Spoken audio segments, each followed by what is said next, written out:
Hi, and good morning. Welcome to another episode of Ask Elly, Intuitive Insights and Your Questions Answered.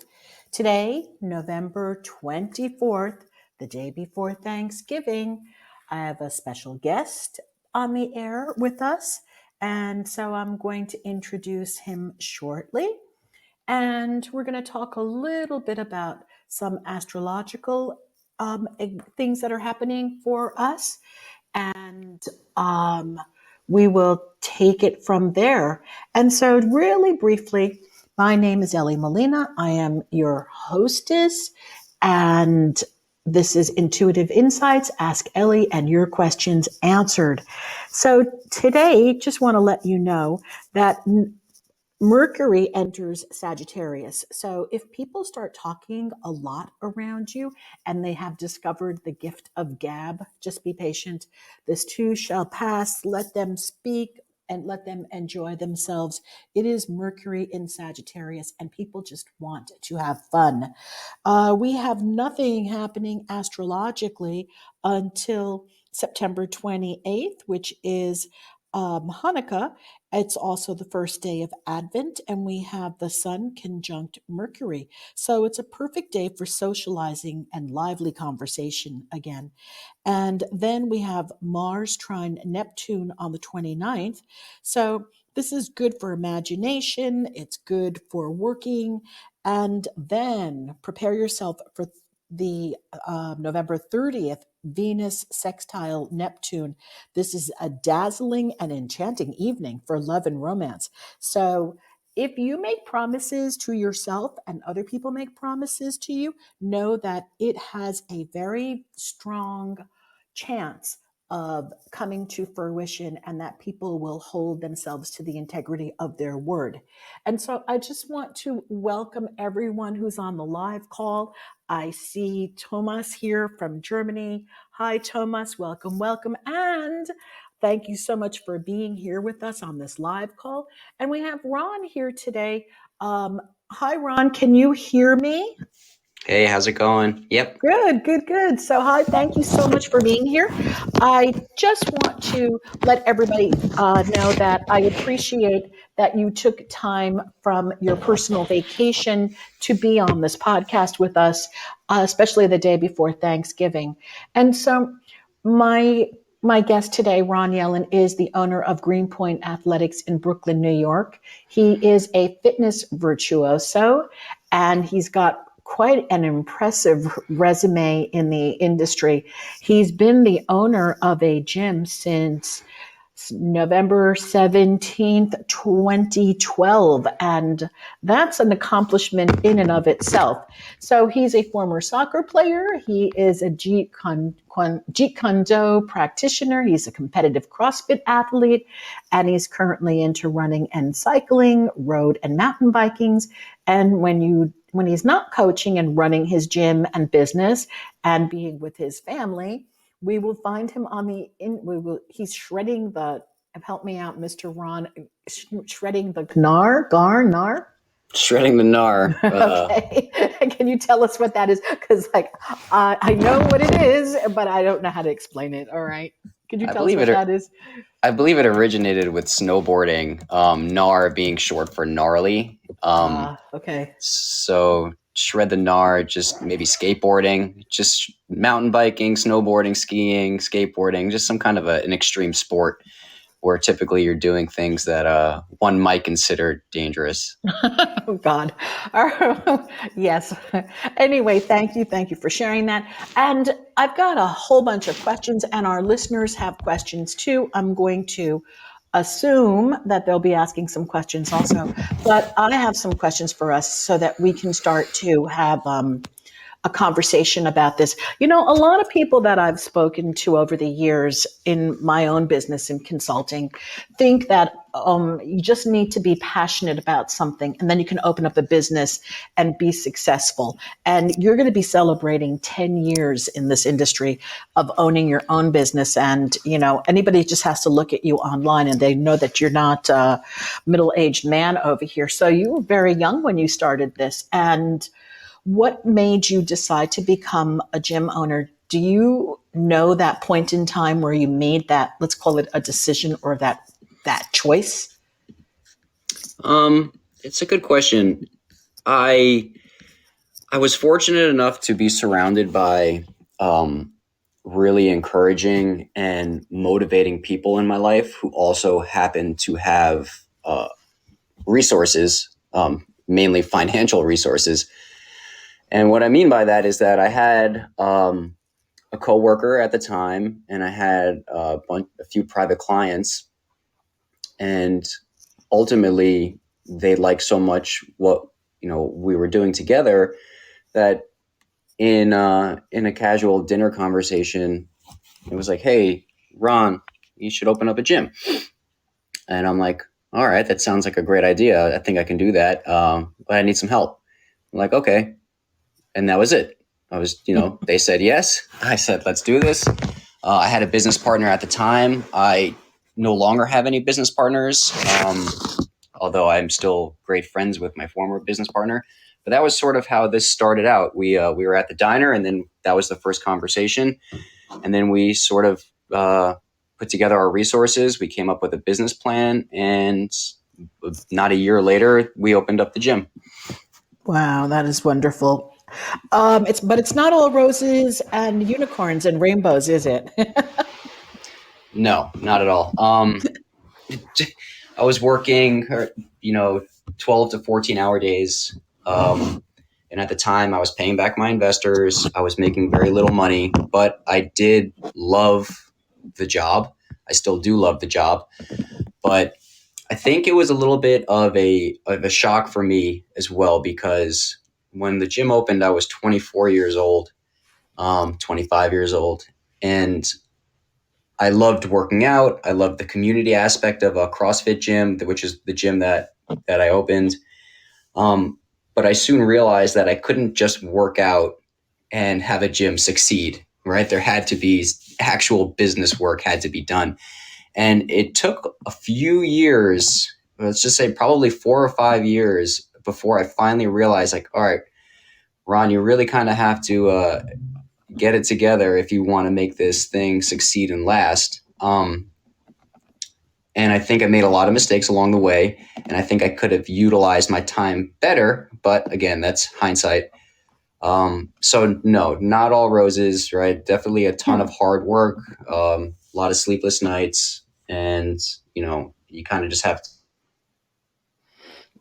Are you there? Hello? Don't leave us now. Either he's disconnected or I'm disconnected. Can anybody hear me? Am I okay? Is Because I just lost Ron, but I'm not sure if I lost Ron or if I'm lost.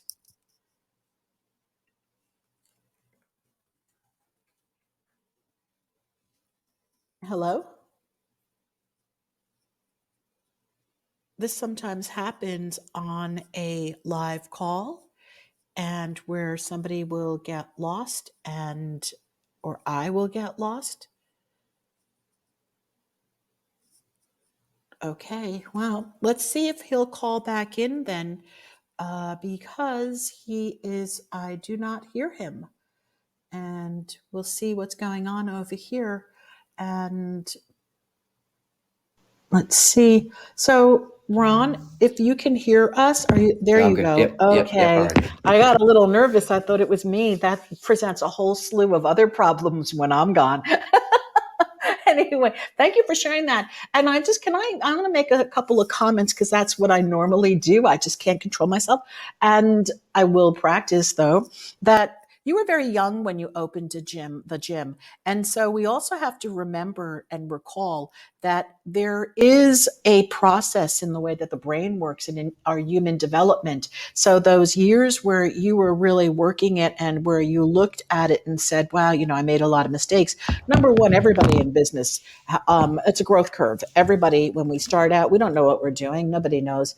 And so those mistakes are basically just growing pains. And again, at the same time, the brain is known to not really fully, let's call it develop in terms of maturation until 27, 28 years old. So not only were you still growing and developing in terms of your own life, but you were growing and developing in terms of who you are as a person and as a business owner, and while still maintaining your integrity and your persistence and consistency. So really a lot of kudos to you for all of that. I find it very inspiring for when younger people in their 20s don't know what to do with themselves in their lives, and that they can then look at other people who have made a commitment and then kept to their commitments and follow through. Again, sometimes people are just not at that stage. Everyone's at a different point of their life. So anyway, thank you for sharing that. And if anybody has any questions, now's the perfect time to either call in right now before I go on to my next question with Ron. So you can either call in or you can type in. Lily J and Josie, welcome to the live call. So if you have any questions for my guest today, Ron Yellin, please just, call in. All right, Ron, my next question. People are always, we're like a day before Thanksgiving. And I recently heard somebody say, hey, it's eating season, and we now have free range to eat as much and anything as you want between now and January 1st. Then you get to rein it in. Um, do you have any thoughts, or what do you think about that? Do you think this is like, I'm sorry, like it's eating season? Well, the truth of the matter is if you live in America, it's pretty much eating season all the time. Um, we have no lack of abundance of food. Everything is incredibly accessible for the most part. That's a generalization, but for the most part, food is everywhere. Uh, and I guess I have a few thoughts on holiday eating, and it really depends on who you are and where you are in life, and sort of how or what fitness and, let's say, longevity, what it means to you. I'm surrounded by people who work out for a living or train for a living and are typically probably more serious about fitness than an average person. However, there is also this really unhealthy mindset associated with holidays regarding food. In the opposite in the opposite end of what's eating season versus, oh, it's the holidays, I have to work out to earn my food, or I'm going to fast to prevent damage from the food, or this is when everyone relaxes, so now is my time to work and get ahead. And just as, damaging as someone who, would say, hey, it's the holidays, I'm going to gain 20 pounds, someone who's restricting and essentially feeling this guilt and trying to compensate, it's also just as damaging in different ways. So the first point regarding holiday season and eating, if you are someone who has a pretty healthy and balanced diet and allows yourself to eat without restriction, and you make solid and sound food choices, you'll probably get to the holidays and not have any overwhelming desire to pig out. You would approach it and have a meal and maybe eat more pie than you might normally do, but that's not going to just, let's just use the word destroy, or rather tamper your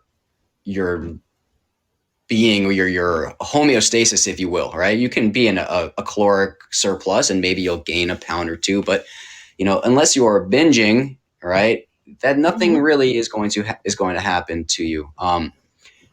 So when I see people talk about that, it leads me to this question. It's like, well, why are you eating so much during the holidays? What is causing you to essentially binge and just, have this feeling of needing to eat everything in sight? Are you restricting your calories so much so that this is what you're experiencing hormonally? It's like, oh, I have this crazy urge to essentially need to eat everything, because ultimately a caloric restriction is just another way of saying you're starving yourself, right? Your body's in a deficit and it doesn't like being there. So there's obviously, I'm touching on a lot of different points here. So to the main point would be like, look, if you're balanced and you have a general idea of how to eat and listen to your body, you won't necessarily feel the urge to binge or go crazy during the holiday season. Right, right, Um, right. And of course, this is going to lead us right into another question in a second. But I do see that there may be somebody who wants to call in with a question, and I'm just going to ask one more time. Thank you for your answer. I'm kind of multitasking the audience over here while I'm listening to you. If Thomas wants to call in, please, now's a good opportunity for you to call in. Otherwise, I'm going to hold off your question for a moment. Well, I'll do it right now. This is just a little tangent over here, but we do have a question that came in from one of the listeners on the live call, which is, how does one find a good protein powder? There are so many on the market, and how does one get more protein besides supplements? That's a good question. One, you have to kind of put value in how processed do you want your supplements to be. None of them are regulated. There are websites that sort of list them. I don't know them offhand in terms of which ones are closest and most true to the ones advertised. If you're not opposed to whey protein, um, if I was to give you my recommendation, I like to use Optimum Nutrition. I can type that in here. Ideally, though, I don't take any supplements other than fish oil. Um, and the easiest thing to just get more protein in would be probably just some lean meats or some eggs. Um, in terms of chicken breast or a lean cut of beef or egg whites or eggs in general, full eggs are completely fine. And it doesn't need to be too much. You can add it into your to your day in the morning or at night or just midday. The timing isn't that imperative if you're just someone who's trying to increase their protein intake. Fish is another great one. So again, if you have dietary restrictions in regards to not eating meat, you would have to just dig a little bit deeper in that sense, in terms of vegetarian and vegan options, beans. But Awesome. Oh, did I interrupt you? no. I was just I was going to wait to see if Thomas had any follow up question there. Okay, let's wait to see. All right. I don't see anything. He can. All right, Thomas. We're here. Okay, timing is not important. Okay. Yeah, if timing's not important, then I would say pick a food. I mean, Thomas, do you have any issues with eating meat? All right. So if I was to give you my choice of just two pieces of grilled chicken, add 4 to 8 ounces of grilled chicken to your day, and you're looking at another 50 grams of protein with a very low caloric density otherwise. So no carbs, no real fats. So it's just is pretty much a high quality protein source that would be quite easy to add to your day. Cool. This is just an aside right now. I just want to let people know that you offer, don't you offer nutritional consultation, or you offer something, don't you? Coach Ron, don't you offer nutritional consulting or packages or something? No? Yes? Not necessarily nutrition. I don't consider I am not a nutritionist, and I'm always very careful about not, about staying within my scope of practice. I'm a business owner and I'm a personal trainer. And while I do have quite a bit of experience with nutrition, again, that's not my main profession. I certainly think I know enough that I could help a person, unless they had some specific issues that would require, a medical a professional to chime in there with something a little bit more, uh, you know, specific relative to their way of life. Um, I'm just looking at this question now. Yeah, I mean, again, Tomas, I don't want to say anything. There's a lot of different arguments out there about this. In all my years and all my research and all my experience and also researching this topic, nothing I've seen contrary has ever made me believe that not eating your protein in body weight is unsafe, rather. So yes, it is safe. Okay, cool. So I do. Thank you. All right. So Thomas has a personal question for you. Are you okay answering that? What do Yeah, you do? Okay. Otherwise, I'm going to move right on into the other questions. But if you're comfortable answering this, what do you do? Tomas, right now I don't really measure anything. I've definitely taken more of an intuitive approach to eating just because of my history with food, which we'll probably touch on in a little bit. Mm-hmm. But if I were to take a guess, I definitely eat my body weight in protein. Yes. Mm-hmm. Cool. All right. Thank you. Let's talk about we got a lot to talk about over here. Food, mental health. All right, there's a connection, isn't there? And then eating disorders. I'm sure you come across people with eating disorders and what constitutes an eating disorder. And I'm going to let you talk about this because one topic here will lead to another topic and other different questions. So I'm going to give you free reign here, Coach Ron, and I know we can also talk about children. You have a young child also, and you must be concerned about his nutrition and eating properly. And take it away. Yeah, these are I good put questions. Oh yeah, you gave me a lot on my I plate gave a there. lot. I did. Just you don't have Um, to just choose, pick and choose, pick and choose. yeah, no problem. So again, I mentioned this earlier.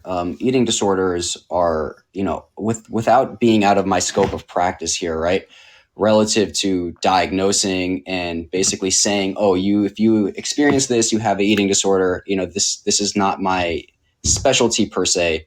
Um, but I can give you some idea that many people, many people, especially when you're surrounded by social media, and if you're, new to the fitness world and the fitness industry, and you're seeing a lot of influencers who look a specific way and talk about their eating, many people have eating disorders and don't know it. And I think people typically think that there's two eating disorders you can have. You can have anorexia, in which you starve yourself and you don't eat, and you have this look of, you're extremely emaciated, or you're bulimic, and they take bulimia to be your eating and then throwing up. And it's like, well, if I'm not starving myself and if I'm not throwing up, I don't have an eating disorder. And unfortunately, that's not true. Or Mm-hmm.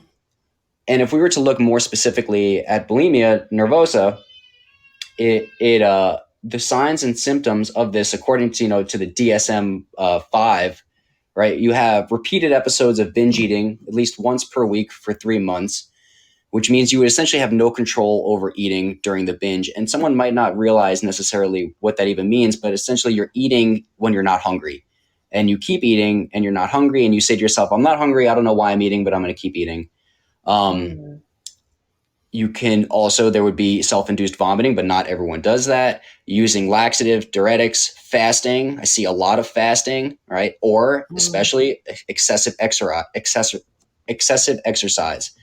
Mm-hmm. Those two I see a ton of, right? And these are things that I've suffered myself from tremendously in the past. And then constant concern with body weight and body shape, and an associative guilt. You eat Mm-hmm. something, you feel bad, you feel guilty, you don't eat a few meals, and then you exercise. If you have these symptoms for at least once per week, right, for 3 months, then you could be classified as having an eating disorder. And it's a vicious cycle because um, you don't necessarily know you're in it, and it essentially is self-fulfilling. You eat something, you feel guilty, you exercise, you starve, then you're very hungry, you're out of balance, you end up eating something again in tremendous amount, in volume and quantity, and the cycle just sort of repeats, and it goes over and over and over. And it's something that I don't think is talked about a lot by fitness influencers or people that are role models in the fitness industry. More or less, they just talk about, how they achieve what they achieve and how they look the way they look. Mm-hmm. And I would love for people to sort of be a little bit more transparent about the ebbs and flows regarding what they experience. Mm-hmm. Um, And right, yeah. right, right. And even also a lot of the advertising, where I mean, this is common knowledge, but maybe not. We'll look at ads now on Instagram where we see people looking super, super fit, with their 6-pack, 8-pack, 12-pack abs, whatever. And they accomplish all of this again in a magical 4 weeks time. And then I believe, they prey on people who are naive in this area. And I don't know where I'm going with this. I guess it's the ethics of some of this industry. Again, photoshopping your images, not you, people photoshopping the images and then creating this belief system that your body has to look a certain way, you have to be a certain way. I guess we're getting into the mind body connection over here and the influences of social media and how dangerous on one hand, all of this can be. On the other hand, we are so lucky that we have the internet and all of these opportunities. But I do want to touch on, to kind of want to touch about conversations, thought and language. And even, you've got a young child now. So I'm kind of moving away from the other topic, but you've got a young child. Oh, I'm sorry. Did you Yeah, I want to was just going say? to jump in a second from something you just said about the pressures, and it's sort of like we've come to the point, again, this is my industry, where we attach self-worth to our visual. And essentially, if you don't look a certain way, right, it has a bearing on your self-worth. And, there's big movements against this, right, where, people are trying to really cope with the notion of just embracing and loving their bodies. But the truth of the matter is, for the most part, those posts, those, philosophies and ideas are certainly drowned out by the alternative. And it's something that's, again, super unhealthy. And, speaking to your point about small kids and children who are, well more attached to their phones than even me and you, who are already attached to our phones tremendously, it can create this mega issue in not such a long period of time. And you just said something now that had me thinking. When a lot of the media is now moving into, let's embrace our body, let's love ourselves, and you can be 350 pounds and let's love ourselves, and yet at the same time, yes, you can be 350 pounds and love yourself, but at the same time, if you really love yourself, in order to be like, if you're a 5'3" woman, 350 pounds. You're doing something that is not loving to your body by adding all of that fat and unhealthy food. And you probably have some sort, not you, people who are 350 pounds, if there's not a medical, I don't even, I'm just going to, No, I understand. Look, there's can, certain, yeah. there's health markers, right? Health and fitness are hard things to define, right? There's a continuum. How does one define health, right? And everyone can define health differently. However, internally, right, there are certain markers that we can look at and we can argue over them. But yes, you can embrace, a certain body image and body type, but there are certainly obesity is a real thing. High blood pressure is a real thing. Diabetes is a real thing.